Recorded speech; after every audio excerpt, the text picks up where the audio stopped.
Welcome to the AFCEA Leadership Forum 5-question series. I'm Fred Francis, for 30 years a correspondent with NBC News, and privileged to be working with AFCEA to bring you some special guests to share with us the insights that made them successful. None more significant than Linda Gooden, the Executive Vice President of Lockheed Martin's Integrated System and Global Services business and an officer of Lockheed Martin. Under her leadership, IS&GS includes 54,000 professionals in 60 countries around the world, all 50 states, and in 2008 was responsible for over $11 billion in sales. Ms. Gooden serves on many boards, including here at AFCEA, the University of Maryland Board of Regents, and ADP.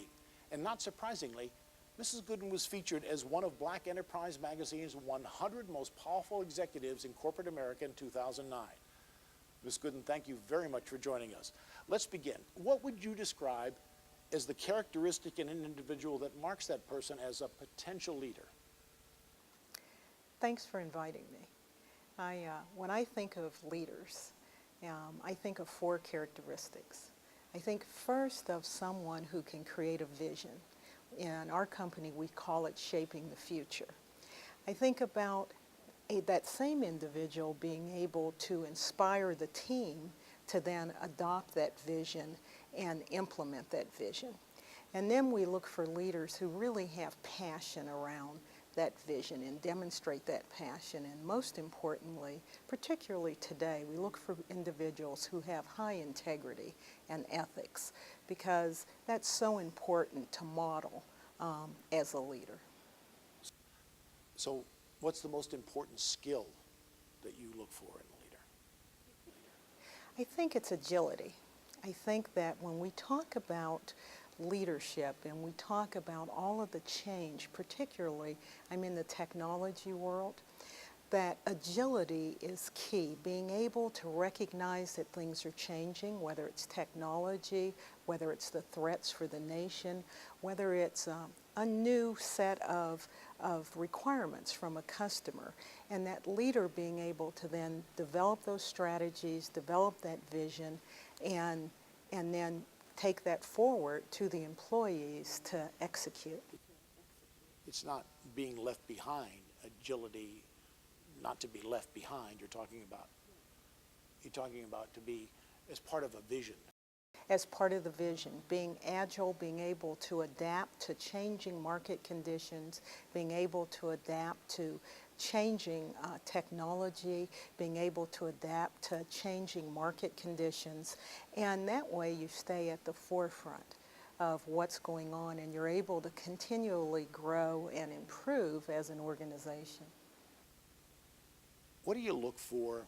What are the indicators that a leadership style is either working or failing? Yeah, I think when you think about a leadership style that's working, leadership is really multifaceted. And I think of leaders, I think of it across 3 dimensions. I think about a leader who's able to deliver for his employees in terms of having challenging, meaningful work. A leader who's able to deliver for his customers, delivering on time the types of systems and solutions they need to accomplish their objectives. And a leader who can deliver to his or her shareholders so that, in fact, they are making sure that the appropriate financial returns are gained by the organization. Is that a checklist that you have? You really, it's not just a feeling. It's a checklist that you have that you go down when you're evaluating somebody? I hadn't thought of it that way, but I guess it is a mental checklist. Share with us what would be one of your greatest failures as a leader, as an executive, and what you learned from that experience. I think when I think about the greatest failure, and I look back over my 35 years in information systems, I could probably name many. But I tend to learn to use failures as learning situations. And so I like to think of it as lessons learned. And one of my biggest lessons learned is the value of communications, and how when you communicate, you have to use many means to reach a diverse workforce. That when you're communicating, you may know what you want to say, but the individuals at the other end have to be able to understand what you're trying to commute. I'll give you an example.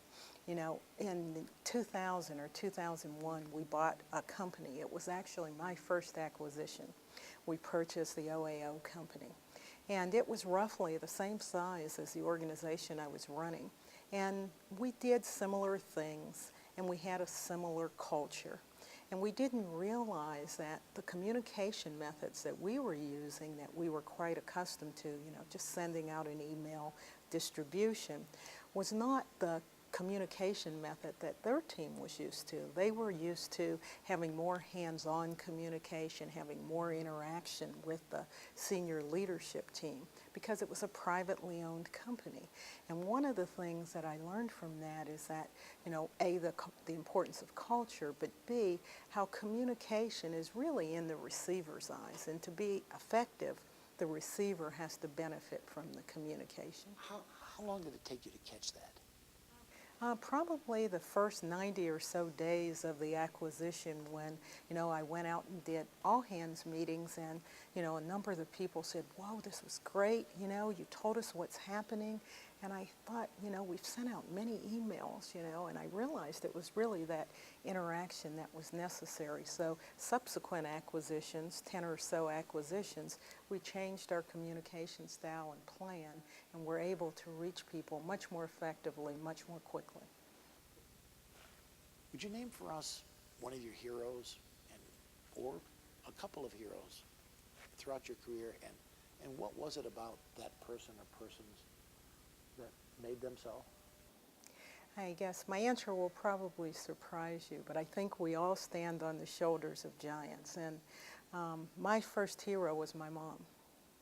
And my mom stayed at home. She raised 5 children. My father went off to work every day. And she taught us all to appreciate education, to, you know, love God and country. And as a result, my brother served in the military. You know, collectively, she raised 5 children. She has 5 bachelor's degrees, 4 masters, and 1 PhD. So I think my first hero was really my mom. And, you know, when I think modern day heroes, there are lots of them. You know, I think of the first African-American general, Benjamin Davis. And then so many of my mentors, like General Lau and General Edmonds and General Page, who prepared the way for our generation. And of course, you know, Hillary Clinton, who advocates so ferociously for women's rights. I mean, I think that she is so fervent for, you know, advocating for women, and I feel very passionate about that. And of course, our new president, who has given hope to so many youngsters of all backgrounds that they too can grow up and be president. Well, you're a good example too, a very good example in that vein. Thank you very, very much for the work you do with AFCEA and everything else, and I appreciate very much you coming here and talking with us. Thank you for being with us here at AFCEA, and for Signal Magazine, I'm Fred Francis.